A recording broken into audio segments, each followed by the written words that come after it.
अस्सलाम वालेकुम शाह जी। जी वालेकुम सलाम। शाह जी कैसे हैं आप, ठीक हैं? मैं ठीक हूँ, आप कैसे हैं असद मियाँ? जी जी अल्हम्दुलिल्लाह। लेके आए हैं आज आप? शाह जी खबरें ये हैं कि T20 वर्ल्ड कप आ गया, फिर हर तरफ खबरें हैं जी कि क्रिकेट क्रिकेट, हर तरफ क्रिकेट क्रिकेट हो रही है। यार आप मुझे कहाँ पे लेके जा रहे हैं? आपको याद होगा कि जब हमने शुरू किया था ये अपना वीलॉग का सिलसिला, तो इसमें हमने क्रिकेट पे भी बात की थी। तो मेरे कुछ दोस्तों ने उन्होंने कहा जी कि आपका स्पोर्ट्स से क्या ताल्लुक़, आप तो पॉलिटिक्स पे रहे।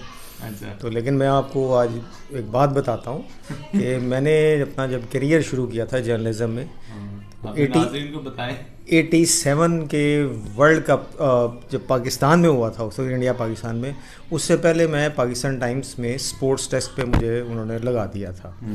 तो वो 87 से लेके सितंबर अक्टूबर से लेके मैंने 92 के वर्ल्ड कप तक स्पोर्ट्स डेस्क पे भी काम किया हुआ है। अच्छा अच्छा। तो उस लिहाज से वैसे भी क्योंकि क्रिकेट आ रही है, तो मेरे अंदर का जो कह लीजिए वो स्ट्रीट क्रिकेटर है वो थोड़ा सा जाग रहा है, अंगड़ाइयाँ ले रहा था।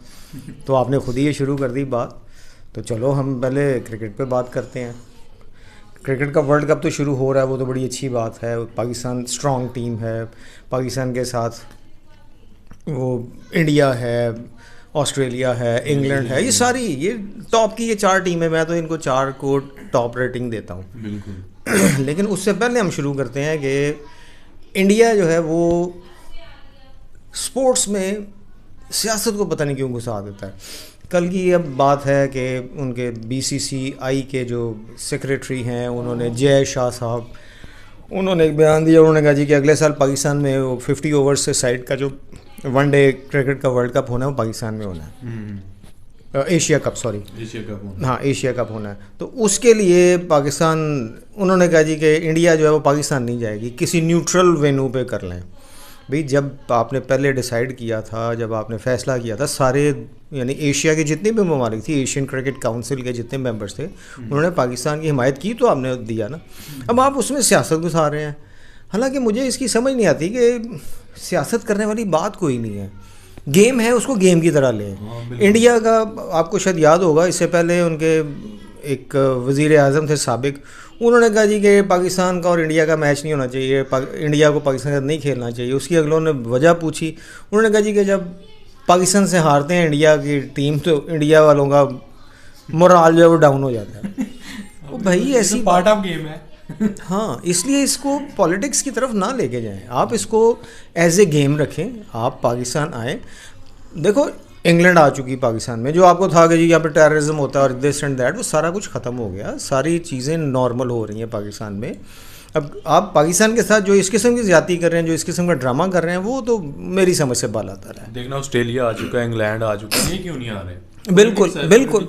तो वही है ना, ये अजीब सी पॉलिटिक्स है। इसमें मेरे ख्याल में इंडिया को थोड़ा सा, जिसको कहते हैं ना, मैच्योर हो जाना चाहिए, उनके क्रिकेट बोर्ड को भी। उसमें रमीज़ राजा ने भी, पाकिस्तान क्रिकेट बोर्ड के जो चेयरमैन हैं, उन्होंने भी कहा है कि जी ये ऐसा नहीं हो सकता कि आप जो इंडिया जैसा चाह रहा है वैसा हो। अगर ऐसा हुआ तो फिर क्रिकेट काउंसिल, जो एशियन क्रिकेट काउंसिल है, उसमें फिर स्प्लिट हो जाएगी ना। बिल्कुल। बात तो बिल्कुल ठीक है। जब पाकिस्तान को एक राइट दिया है सारी एशियन कंट्रीज़ ने, जो एशियन क्रिकेट काउंसिल में थी, उन्होंने जब डिसाइड करके पाकिस्तान को दिया है, तो अब आपको क्या एतराज़ हो गया? और आप अब कह रहे हैं जी ये न्यूट्रल वेन्यू पे ले जाएं, ये तो बिल्कुल ही नाजायज़ इंडिया की ये जो है ना बात है, या जो इनका कह लीजिए कि जो इनका मौक़िफ़ है, वो मैं तो उसको बिल्कुल नहीं मानता। इंडिया को भी आना चाहिए, पाकिस्तान को भी इंडिया जाना चाहिए। पहले तो ये था ना जी खेलना ही नहीं है, अब चलो जब सामने हमने आते हैं जो न्यूट्रल वेन्यू पे चले जाएं। न्यूट्रल पे अब क्यों जाएं? आप इंडिया में खेलते हैं, सारी टीमें आपके पास आती हैं ना। इंडिया में क्या कुछ नहीं होता, यहाँ पे भी है, हर चीज़ है। इसलिए इस चीज़ को तो बिल्कुल मैं इसके हक़ में नहीं हूँ, बल्कि सारी मेरा क्रिकेट प्लेइंग नेशंस जो हैं वो भी इसके हक़ में नहीं होंगी। और वैसे भी इंग्लैंड ने भी ऑप्शन दी थी कि पाकिस्तान इंडिया का जो मैच है हम इंग्लैंड में भी करवा सकते हैं, लेकिन फिर भी नहीं माने वो। नहीं नहीं, वो उसके तो मैं वही कह रहा हूँ कि उसके हक़ में मैं बिल्कुल नहीं हूँ कि पाकिस्तान इंडिया का जो भी है न्यूट्रल वेन्यू पे नहीं होना चाहिए। जो पाकिस्तान के साथ डिसाइड हुआ है, पाकिस्तान को उसमें होना चाहिए, ताकि इधर की आवाम भी हाँ बिल्कुल बिल्कुल बिल्कुल। मुझे लगता है इसलिए नहीं आ रहे क्योंकि उनको रेवेन्यू शायद थोड़ा कम मिलेगा। ओ नहीं यार, पाकिस्तान पॉलिटिक्स और रेवेन्यू, सिर्फ पॉलिटिक्स है, रेवेन्यू का कोई मसला नहीं है। अच्छा, रेवेन्यू सिर्फ पॉलिटिक्स है। अच्छा। और वो भी मैं तो इसको डर्टी पॉलिटिक्स कहता हूँ। और उसमें वो ये भी चाह रहे हैं कि ज़रा हालात नॉर्मल ना हो जाए। मतलब जैसे बॉर्डर पे वो नहीं यार, वो बस वो अब उनकी सोच के बारे में हम क्या कह सकते हैं, वो उनके अंदर क्या है। स्पोर्ट्समैन स्पिरिट होनी चाहिए, गेम को गेम तक रखें। बिल्कुल। अब आते हैं जी हम वर्ल्ड कप पे। हाँ जी, वर्ल्ड कप के वर्ल्ड कप में जी शाहीन शाह अफरीदी साहब वापस आ गए हैं। शाहीन शाह अफरीदी के वापस आने के बाद उन्होंने जो अफ़गानिस्तान के वो ओपनर का हाल किया, उन्होंने यॉर्कर फेंका और वो यॉर्कर उनके लगा पाँव के ऊपर, उनका पाँव जख्मी हो गया। वो उसको अच्छी खासी चोट लगी है, उसको उठा के ग्राउंड से बाहर, नहीं उसको क्या कहते हैं, पिगी राइड, कमर पे उठा के लेके उसको बाहर लेके गए हैं। लेकिन बॉल मार दी बहुत, हाँ जाहिर है पाँव पे, जब वो पंजाबी में कहते हैं ना गिट्टे थे बजे तो फिर पता नहीं लगता जिन्हों बजे उन्होंने पता लगता ऊपर से हार्ड बॉल हो। हाँ जी वो तो है। अब वो उसके साथ जो हुआ, उसको यानी दोनों ओपनर्स के साथ जो उसने किया है और जैसी वो बॉलिंग की है उसने, उससे एक चीज़ तो चले पाकिस्तान के हक़ में आ गई कि पाकिस्तान की बॉलिंग लाइन जो है बड़ी अच्छी हो गई। हारिस बड़ा अच्छा जा रहा है, उसके साथ स्पिनर्स हमारे बड़े अच्छे ठीक चल रहे हैं। मसला जहाँ पे आता है ना पाकिस्तान की, जिससे मुझे डर लगता है पाकिस्तान की बैटिंग पे, ओपनर्स बड़े अच्छे चल रहे हैं। हाँ उसमें मज़े की बात एक और जो सुनी थी, लोग भी कैसी कैसी बातें करते हैं कि जब इनका पिछले महीने जो इनका मुकाबले हुए थे, तो उसमें ये हुआ था कि आपको शायद याद होगा कि विराट कोहली की फॉर्म नहीं थी और अपने विराट कोहली की फॉर्म नहीं थी, और उधर से हमारे बाबर आजम साहब की बड़ी अच्छी फॉर्म थी, टॉप 1 में थे। हाँ टॉप पे थे ठीक है। उसके बाद क्या हुआ, कोहली साहब की फॉर्म वापस आ गई। कोहली साहब ने दे तेरे की आखिर में आगे उन्होंने फेंटियाँ लगाई। कोई जादू टूना तो नहीं हुआ? यही बात है, लोग कहते हैं जादू टूना करवा दिया। मैं जादू टूने पे एतबार बिल्कुल नहीं, मुझे है ही नहीं कि जादू टूना भी कोई ऐसी चीज़ है, लेकिन लोग ऐसी बातें करते रहे। या तो उन्हें कम बैक किया, स्ट्रगल की, जाहिर है यार 2 साल से ज़्यादा हो गए कोहली को टीम में रखा उन्होंने।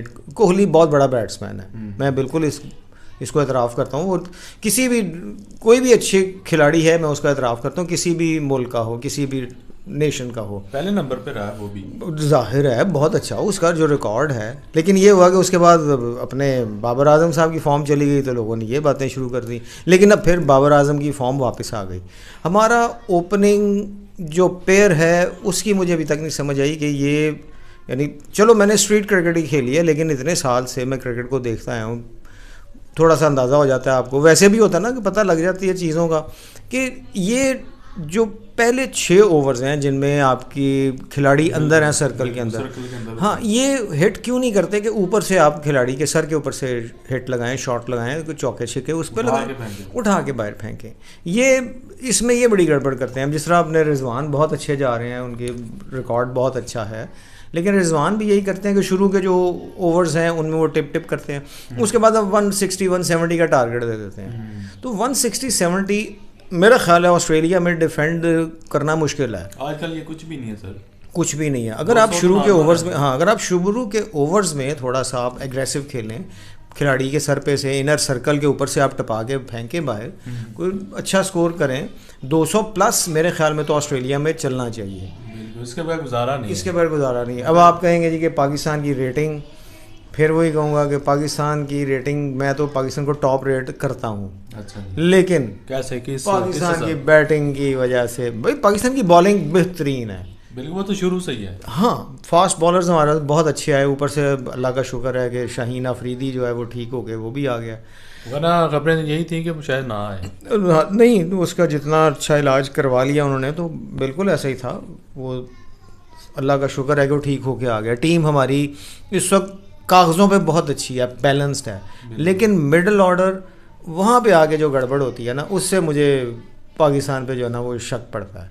ये आसिफ साहब तो बहुत स्लो खेल रहे हैं। वो आप आसिफ है, आप किसी को भी जो मर्जी आप कह लीजिए, मसला है, आप सारों को आप क्रिटिसाइज़ कर सकते हैं। मसला ये है कि जिस तरह कहते हैं ना कि आपका दिन जो हो उसमें आप सब कुछ कर गुजरते हैं, ऐसे ही काम कर देते हैं, अनहोनी काम हो जाती हैं बातें कि जो कोई सोच भी नहीं सकता। तो वो बिल्कुल ऐसे ही जैसे नसीम शाह ने पिछले वो अफ़गानिस्तान के अगेंस्ट आखिरी 2 बॉलों पे 2 छक्के मार के जिता दिया पाकिस्तान को। अनएक्सपेक्टेड अनएक्सपेक्टेड हो जाता है। अच्छा। लेकिन पाकिस्तान के अंदर जो बैटिंग का ख़ास तौर पे वो मुझे थोड़ा सा डाउटफुल डाउट होता है। अब आप पूछेंगे जी कि जीतेगा कौन, अच्छा तो मेरे ख्याल में तो जो घर वाले हैं वही जीत जाएंगे, ऑस्ट्रेलिया। वो कॉन्फिडेंस है, अवाम अपना, क्राउड अपना, माहौल अपना, एनवायरनमेंट टीम बड़ी अच्छी नहीं उनकी टीम। देखो जो भी गेम है ना उसमें एक बात है, कंसिस्टेंट आपको परफॉर्म करना पड़ता है। पाकिस्तान की ये गड़बड़ी होती है कि एक मैच में कमाल की परफॉर्मेंस देगा, अगले मैच में ही पाकिस्तान उड़ जाता है, ढुस हो जाता है। तो ये सारी जो हमारी पाकिस्तान की टीम की गड़बड़ है ना, ये ख़राब करने वाली है। चलिए ठीक है sir, thank you very much, thank you जी, अल्लाह हाफिज़, अल्लाह हाफिज़।